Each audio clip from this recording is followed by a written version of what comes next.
Tout le monde, parce qu'il y a eu la vidéo de la conférence de presse à 14 heures de Galtier. Là, maintenant, on se retrouve à 18 heures pour l'avant-match entre Toulouse et le Paris Saint-Germain, les gars.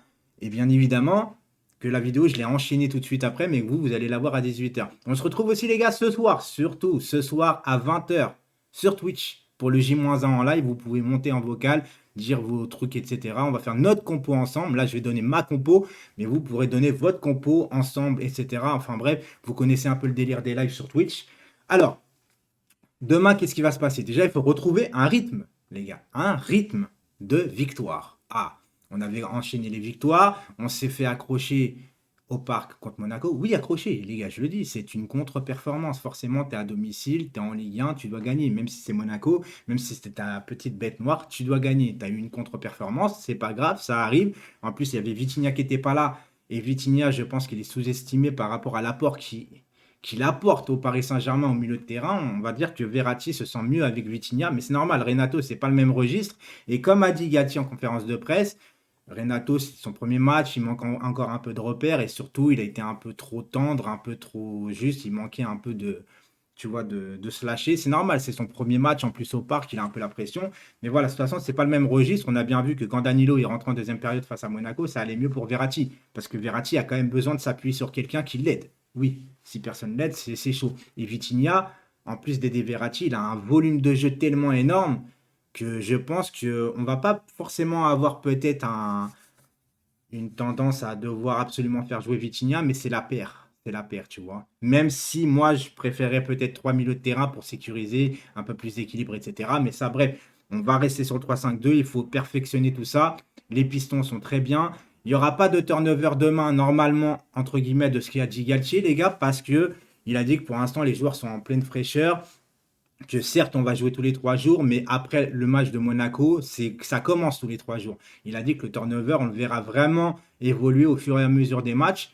Là, il y aura quelques changements, mais pas le gros turnover que tout le monde aimerait voir tout de suite. Enfin, moi, je veux pas voir un gros turnover de toute façon par rapport à avant où on faisait tourner tout le temps, les gars. On va pas se le cacher. Là, c'est bien d'avoir une équipe type avec une hiérarchie par contre bien ficelée, avec plutôt beaucoup d'automatisme, mais surtout aussi peut-être des joueurs qui vont apporter une concurrence, mais c'est le fait de concerner tout le monde, tu vois, et pas faire entrer des mecs comme Ekitike à 1 minute de la fin ou 10 minutes de la fin. Non, il faut les faire jouer un peu plus. Parce que oui, si tu crois au potentiel d'Ekitike, monsieur Galtier, il va falloir le faire jouer ce potentiel aussi. Parce que si le potentiel ne se développe pas, ben, il va perdre son football, il va perdre sa mentalité, il va perdre son envie de jouer au football, comme à une époque Sarabia au PSG, on a dû le prêter pour qu'il retrouve goût. Donc, voilà. En soi, demain, normalement, on devrait voir peut-être Diallo à la place de Kipembe, vu que Kipembe est forfait. Donc, je vais donner aussi ma compo. Navas au but. J'aimerais, les gars. J'aimerais, mais non. Moi, je préfère Navas. Je le redis encore une fois. Je préfère Navas. Et si jamais Navas reste, les gars, imaginez Navas ne part pas. Est-ce que la tendance peut se retourner? Est-ce qu'on va pas encore avoir un problème avec ces deux gardiens aussi? Moi, je suis pour que Navas parte pour deux raisons. Pour lui, déjà, parce qu'il mérite d'être titulaire dans un autre club. Je pense qu'il a tellement les qualités d'un grand gardien. Je pense qu'il ne mérite pas d'être numéro 2 tout simplement. Et pour nous, malgré que je préfère voir Navas rester je préfère Navas par rapport à Donnarumma, mais si ça reste, on va encore avoir un conflit. Et ça, j'aime pas ça. On ne peut pas avoir deux grands gardiens dans un club. C'est compliqué, les gars. Même si, encore une fois, les gars, je le répète, je préfère Navas au but. Ça me fait chier de le voir partir, mais le PSG a décidé. Ils ont tranché. Au moins, on peut leur reconnaître ça, qu'ils ont tranché. Mais ils ont peut-être pas tranché du bon côté. Mais au moins, ils ont tranché par rapport à l'année dernière. Donc, Donnarumma au but, même si je préfère encore une fois, les gars, je le répète, Navas. À gauche, Nuno Mendes, normalement, ça ne devrait pas bouger. À droite, Hakimi, ça ne devrait pas bouger non plus. Je pense que Marquinhos Ramos sera là avec sûrement Diallo.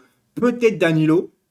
Peut-être Danilo finalement, même si on a forcément besoin plus d'un gaucher, vu que Diallo, tu vois, est gaucher comme Kipembe, il est à gauche. Donc je vois plus Diallo rentrer dans ce truc-là, même si Galtier a dit que Diallo restait très professionnel, etc. Il a quand même des envies de départ parce qu'il négocie avec plusieurs clubs pour un départ. Donc est-ce qu'il va mettre un mec qui n'est pas forcément concerné par les événements, qui a plus la tête à partir? Je n'en sais rien non plus. Milieu de terrain, on devrait retrouver Verratti, Vitinha, ou peut-être Vitinha et quelqu'un d'autre. Peut-être que Verratti commence à avoir un coup de pompe, j'en sais rien, parce qu'il a eu un gros volume de jeu en deuxième période, hein. Il a récupéré énormément de ballons, il a couru partout. Donc, est-ce qu'il va vouloir le reposer tout de suite ou pas? J'en sais rien. Donc, pour l'instant, je resterai sur Verratti, Vitinha. Et puis, les gars, devant, ça ne bouge pas. De toute façon, il n'y a pas de concurrence possible. C'est Neymar, Mbappé, Messi. Sauf que des fois, il va falloir, monsieur Galtier, les sortir un peu plus tôt et faire concerner tout le monde. Voilà, il me semble que Sarabia n'est pas là aussi demain. Et Paredes n'est pas dans le groupe. Toulouse aujourd'hui, ils sont combien Toulouse? Je vais vous dire ça vite fait. Le mec n'a pas préparé son J-1, tu vois. Mais le mec n'a pas l'habitude, surtout des J-1. On va se le dire clairement, les gars. Tu vois ce que je veux dire? Toulouse, ils sont dixièmes. Écoutez, ils ont 5 points, on a 10 points. Voilà, écoutez, moi, je vois une victoire du Paris Saint-Germain. Je vois un PSG qu'on a vu jusqu'à maintenant, finalement, ils vont se dire que contre Monaco, ils n'ont pas fait ce qu'il fallait, ils vont redoubler d'efforts, ils vont recombiner, et surtout, ils vont se remettre peut-être un peu en question, parce que les trois de devant contre Monaco, c'était pas oufissime au niveau des combinaisons, un Mbappé qui a un peu trop forcé, un Neymar qui était descendu un peu plus bas, parce que forcément, c'était pas Vitinha, donc il a dû aussi épauler les milieux de terrain, donc il avait un peu plus d'énergie à donner dans ce match. Et donc, forcément, il y avait du déchet après au niveau des passes. Messi qui n'était pas très à l'aise contre Monaco, j'ai trouvé aussi.